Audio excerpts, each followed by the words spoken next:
آٹے دال کا بھاؤ لوگوں کو معلوم پڑ گیا ہے. مجھے لگتا نہیں ہے کہ ہمارے پاس کوئی راستہ ہے مشکل حالات سے باہر نکلنے کا. تکلیف دہ صورتحال ہے لوگوں کی اگر آپ دیکھیں تو.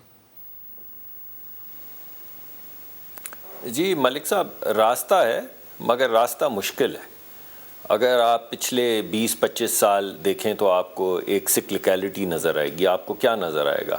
آپ کو نظر آئے گا کہ پاکستان کی جی ڈی پی یا ترقی کی شرح بڑھنا شروع کرتی ہے.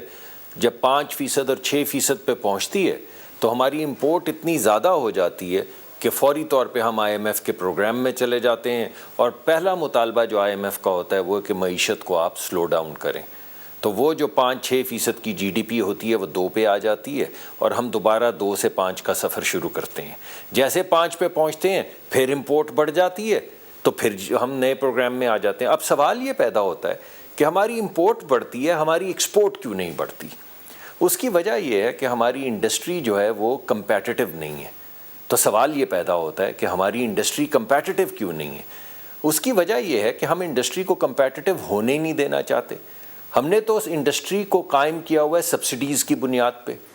اس وجہ سے جس کو ایک مرتبہ سبسڈیز کی جس انڈسٹری کو لت پڑ جائے، اس سے جب آپ سبسڈی کھینچیں گے تو وہ سڑکوں پہ آ جائے گی. وہ سڑکوں پہ آ جائے گی، وہ شور مچائے گی، وہ کہے گی کہ معیشت تباہ ہو گئی، لوگ بے روزگار ہو جائیں گے، سیاسی پریشر ڈالے گی. کیوں؟ اس لیے نہیں کہ آپ کی انڈسٹریل فٹ پرنٹ کمپیٹیٹو ہو جائے، اس لیے کہ آپ کو حکومت سے یعنی ٹیکس پیئر سے یعنی غریب آدمی کے ٹیکس کے پیسوں سے آپ کو سبسڈی مل جائے اور آپ اپنا کاروبار چلاتے رہیں. تو سبسڈی کی بنیاد پہ جو انڈسٹری قائم ہوگی وہ تو اتنا دور ہی جائے گی، پھر اس کو گرنا ہی ہوگا. میں آپ کو ایک ایگزامپل دیتا ہوں اسپیسیفک. ڈاکٹر مصدق صاحب، ہم نے اپنی جو انڈسٹری تھوڑی بہت رہ گئی تھی نا، اس کو اپنے ہاتھوں سے تباہ کر لیا ہوا ہے. معذرت کے ساتھ کوئی انڈسٹری ہماری اس قابل نہیں ہے کہ جو اس ایگزسٹنگ پاور ٹیرف کے اوپر گیس لیبس جو ہم نے دی ہوئی ہیں ان کو اس کے اوپر آپریٹ کر سکے. ہم کمپیریٹیو ان کو چھوڑا ہی نہیں ہے. نئی انویسٹمنٹ آئی نہیں ہے. گرین فیلڈ پروجیکٹس میں کتنی انویسٹمنٹ آئی؟ صاحب میں آپ کو ایک تھوڑا سا اگر انویسٹمنٹ جو ابھی پی ٹی آئی کے آخری دنوں میں آئی ہے وہ اس لیے آئی ہے کہ آپ نے ان کو 3% کے اوپر کنسیشنل لونز دی ہیں اور باقی کچھ نہیں ہے. اب مجھے تو سمجھ نہیں آتا کہ ہم زندہ سلامت کیسے رہیں گے. اگر آپ کی اجازت ہے 1 منٹ ہے تو میں کوشش کرتا ہوں اس کا جواب دینے کی. سر دیکھیے، گیس لے لیں. آپ نے گیس کا ذکر کیا، میں آپ کو ایک ایگزامپل دے دیتا ہوں. اس وقت سعودی عربیہ جو دنیا کا امیر ترین ملک ہے، یعنی خطے کا نہیں دنیا کا امیر ترین ملک ہے، وہ اپنے پاور سیکٹر کو اور اپنے فرٹیلائزر سیکٹر کو گیس دیتا ہے تقریباً $2 میں.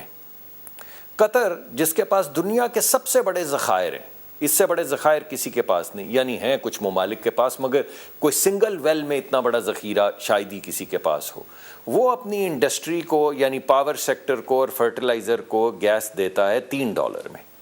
اور بحرین جو کہ ایک امیر ملک ہے، ہم سے تو بہت زیادہ امیر ہے اور جی سی سی کا ممبر ہے، وہ اپنے فرٹیلائزر کو اور پاور سیکٹر کو گیس دیتا ہے $4 میں.